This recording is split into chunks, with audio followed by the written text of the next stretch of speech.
Salam alaikum. Voilà, donc je vous ai dit dans la dernière vidéo que j'allais pas répondre à la question numéro 7, mais finalement ça y est, voilà, donc j'ai décidé d'y répondre. D'accord. Et on va commencer par la question. Donc on suppose maintenant qu'une très faible variation delta T de la température entraîne une traction adiabatique réversible de la tige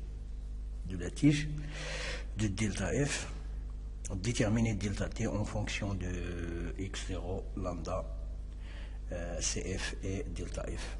Ok. Alors donc voilà. Donc la transformation, c'est-à-dire la traction, la transformation est adiabatique réversible. Ok. Donc on va démarrer de ce donné-là. Alors on a une transformation, c'est-à-dire donc une traction. Donc la traction est adiabatique réversible. Adiabatique réversible. D'accord. Alors réversible, ça veut dire que la transformation est isentropique. D'accord. C'est-à-dire que la transformation, donc, ou bien le passage d'un état à un autre, est isentropique. Isentropique. Alors, isentropique, ça veut dire, iso, ça veut dire égal. Ça veut dire que delta S est égal à 0. Donc S, l'entropie est une constante. Alors, ça veut dire que delta S, ds, la différentielle est égale à 0. D'accord? Attention, donc il faut faire attention entre ce que c'est que adiabatique réversible et adiabatique irréversible. Alors, ça ne veut pas toujours dire la même chose. Donc, nous, on a une adiabatique réversible, c'est-à-dire que ds est égal à 0. Cela implique que delta K sur T aussi est égal à 0. L'expression de ds. Or, delta K c'est CF dt plus H df. Donc, CF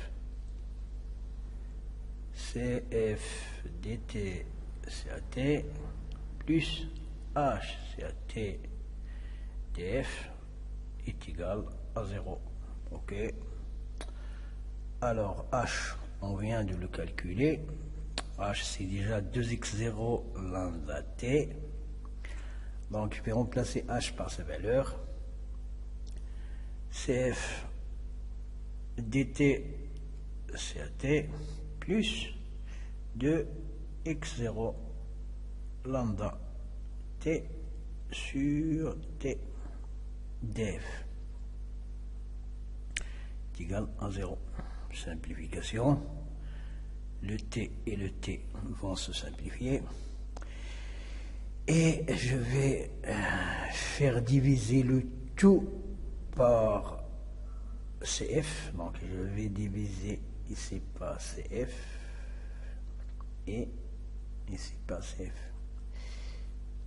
Voilà, donc et j'aurai à la fin quoi? Ah, pardon. Et j'aurai à la fin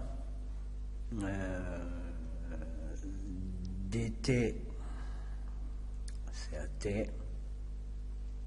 est égal à 2x0 lambda sur CF df avec un signe moins, car donc j'ai fait passer cette expression là à droite, donc j'ai lui changé de signe. Ok, d'accord. Alors maintenant une petite intégration des deux côtés. Donc j'intègre dt CAT est égal à moins 2 x0 lambda sur CF. Une intégration de DF.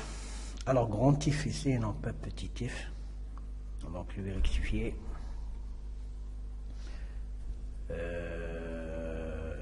DF. Donc, c'est delta F. C'est-à-dire la variation de F. Alors, si on intègre, c'est un temps un peu large, quoi. Alors, les bornes d'intégration pour T, alors, entre T0, d'accord, et T0 plus delta T,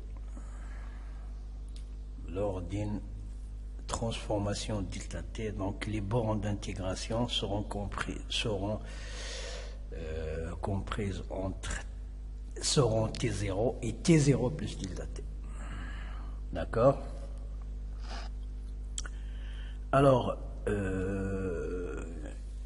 l'intégrale de delta T, de dt sur T évaluée entre T0 et T0 plus delta T n'est rien d'autre que ln de T0 plus delta T moins ln de T0, ce qui nous va nous donner à la fin ln de T0 plus delta T sur T0. Alors, donc, qui est égal à moins de x0 lambda sur CF fois df. Ok. Alors, ici, une petite simplification. Je vais tout diviser par T0. Donc, ln. Alors, est égal à ln de 1 plus delta T sur T0 est égal à moins de x0 lambda sur CF delta F. Ok, alors donc un petit rappel sur les développements illimités que vous avez étudié dans le chapitre d'analyse, l'analyse réelle bien sûr, l'analyse réelle ou même l'analyse complexe, c'est la même chose. C'est que ln de 1 plus epsilon, par exemple, est égal à peu près à epsilon. D'accord? Développement limité à l'ordre 1. Bon, voilà. Ok. Donc, toute cette expression-là, alors le epsilon, notre epsilon, c'est cette expression. C'est, voilà, notre epsilon. Notre epsilon, c'est cette expression. Voilà, le epsilon. D'accord? Donc, ln de 1 plus epsilon est à peu près égal à epsilon. Et epsilon, c'est delta T sur T0 est égal à moins 2 x0 lambda sur C de F delta F. Alors, je vais multiplier les deux côtés par T0 et j'obtiens delta T est égal à moins de T0 x0 lambda sur CF delta T. Et voilà, avec T0 est égal, je crois, à une constante. Oui, T0, c'est 273,15. Ok, donc qui est égal à moins de multiplié par 273,15. Ok, x0 lambda sur CF delta F, et aussi ici c'est delta F, donc delta T. Alors la multiplication, où est-ce qu'il est la calculatrice? Voilà, elle est là. Alors, moins 2 multiplié par 273,15 est égal à moins 546,3. Donc, finalement, delta T est égal à moins 546,3.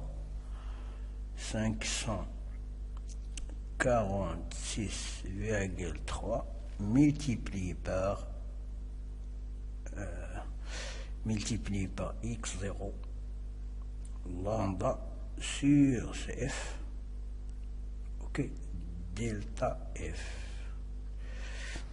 Et voilà notre résultat final, je vais l'encadrer. Ok. Alors, est-ce que c'est bien ça qu'on m'a demandé dans la question x0, lambda, cf, delta f? Donc, combien de 2, 3 et 4? Ok, est-ce que c'est bien ça? 1, 2, 3 et 4. Oui, ça y est. Donc, voilà. Merci, les amis. À la prochaine vidéo.